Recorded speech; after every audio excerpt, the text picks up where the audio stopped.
मैं महेश शर्मा, अध्यक्ष सैन्य संयुक्त संघर्ष समिति। सबसे पहले आप सभी को सैन्य मेले की हार्दिक शुभकामनाएं। आज आप लोगों के माध्यम से मैं अभी हाल ही में जो हमारे माननीय विधायक सुरेंद्र शौरी जी द्वारा लालजी में भाषण दिया गया कि कहाँ सो गए वो सैन्य के लोग जो इनकी सरकार में हड़ताल पे बैठते थे, और इनके द्वारा जो घोषणाएं की गई थी, जो वहाँ पे काम किए गए थे, उस पर उन्होंने अपना बयान दिया था जो बड़ा हास्यप्रद है। उन्होंने कहा कि कहाँ गए सैन्य के लोग, हम वही सैन्य संयुक्त संघर्ष समिति है जो आज भी खड़ी है, जनता के बीच में जाकर जनता की भलाई के लिए कार्य कर रहे हैं, निस्वार्थ भाव से कार्य कर रहे हैं। लेकिन आपके द्वारा जो अभी चुनावों के समय में ये जो आप लोगों को गुमराह कर रहे हैं, झूठा भाषण दे रहे हैं कि आपने हॉस्पिटल को अपग्रेड करवाया, आप कह रहे हो कि आपने हड़ताल की, हमने हड़ताल की, सैन्य संयुक्त संघर्ष समिति ने हड़ताल की। इसमें पूरी सैन्य घाटी के लोगों ने हमें समर्थन किया, क्योंकि ये सैन्य घाटी की एक मुख्य मांग है कि ये हॉस्पिटल अपग्रेड होना चाहिए था। लेकिन आपके द्वारा कहा जा रहा है कि आपने इस हॉस्पिटल को अपग्रेड किया। महोदय, आपने तो आप ही आए थे हमारी हड़ताल को तुड़वाने के लिए दिसंबर के महीनों में, जो हमारी क्रमिक भूख हड़ताल चली थी, और आपने वादा किया था हम सैन्य घाटी के लोगों से कि इस हॉस्पिटल को अपग्रेड करवाया जाएगा।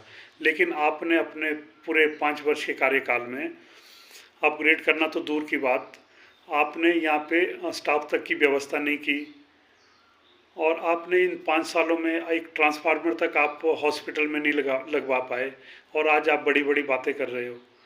हम लोग और आप मुझे एक चीज़ ये बताइए कि आपने 5 सालों में इस हॉस्पिटल में कितने दौरे किए?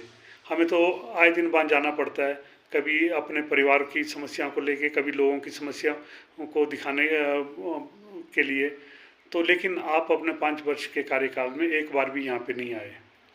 हमने हड़तालें की, हमने सरकार, आपकी सरकार बदलने के बाद हमने माननीय मुख्यमंत्री जी को ज्ञापन दिया, और माननीय मुख्यमंत्री जी ने यहाँ पे सरकार बनने के बाद आपातकालीन रात्रि सेवा शुरू की ऑन कॉल बेसिस पे, क्योंकि स्टाफ नहीं था। लेकिन शुरुआत तो की। और आपने क्या किया?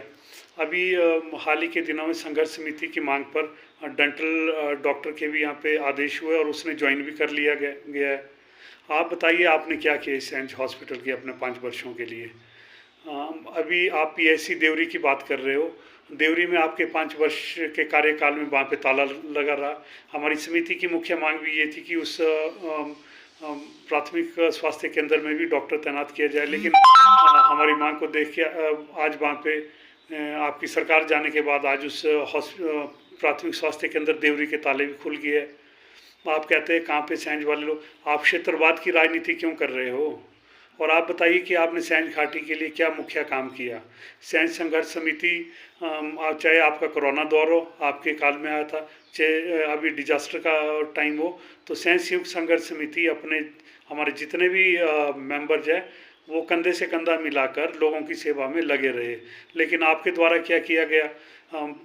एनएचपीसी के पार्वती 3 प्रोजेक्ट के बांध का पानी छोड़ने के बाद बांध से लेके लारजी तक जो लोगों के मकान ढह गए, लोगों की भूमि नष्ट होगी, लोगों का रहना सहना सब अस्त व्यस्त हो गया।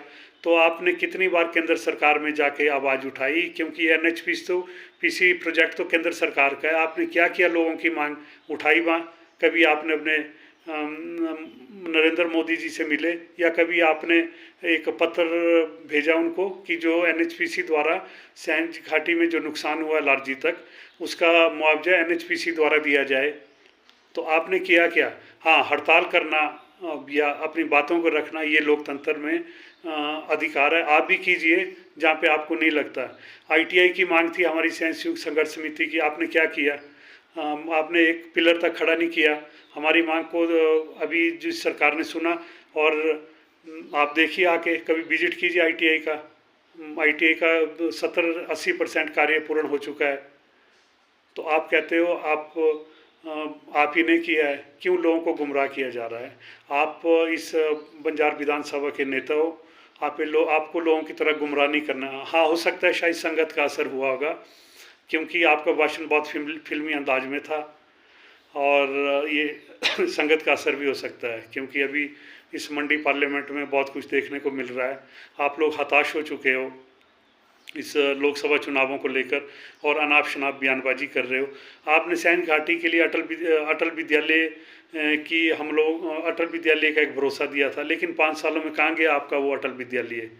आपने सैंज बस स्टैंड की और 5 साल तक लोगों को कभी ऊपर तो और कभी नीचे के लिए बस स्टैंड के लिए आप मुझे बताइए कि आपने कौन सा एक कार्य सैंज घाटी के लिए किया। आपके 5 वर्षों में आपसे कॉलेज की बिल्डिंग नहीं बन पाई। और मैं महोदय आपसे फिर गुजारिश करता हूं कि आप विपक्ष के हो और आपको भी आज सड़कों पे उतरना चाहिए, हड़तालें करनी चाहिए अगर जहाँ पे आपको लगता है कि कार्य नहीं हो। आप तो मुख्यमंत्री जी से नहीं मिले, इतना आपदा आई, आपने जाके मुख्यमंत्री को कभी नहीं कहा होगा कि ये यहाँ पे ये प्रॉब्लम आ गई। आप तो सिर्फ भाषण देने में ही खुश रह रहे हो। यहाँ की सैंज घाटी की जनता जानती है कि बाढ़ के दौर में किस दुख दर्द को इन्होंने झेला है। आपके लिए तो ये एक महज भाषणबाजी हो सकती है, लेकिन लोगों को जो उस टाइम दर्द हुआ होगा, लोगों का जो नुकसान हुआ है, वो ये सैंज घाटी के लोग ही जानते हैं। और मेरा फिर आपसे विनम्र निवेदन है कि जनता गुमराह ना कीजिए। जनता सब जानती है, जनता जागरूक है। आप अपना विपक्ष का कार्य कीजिए, अपने बंजार विधानसभा की आवाज़ को आप उठाते रहिए। हमारी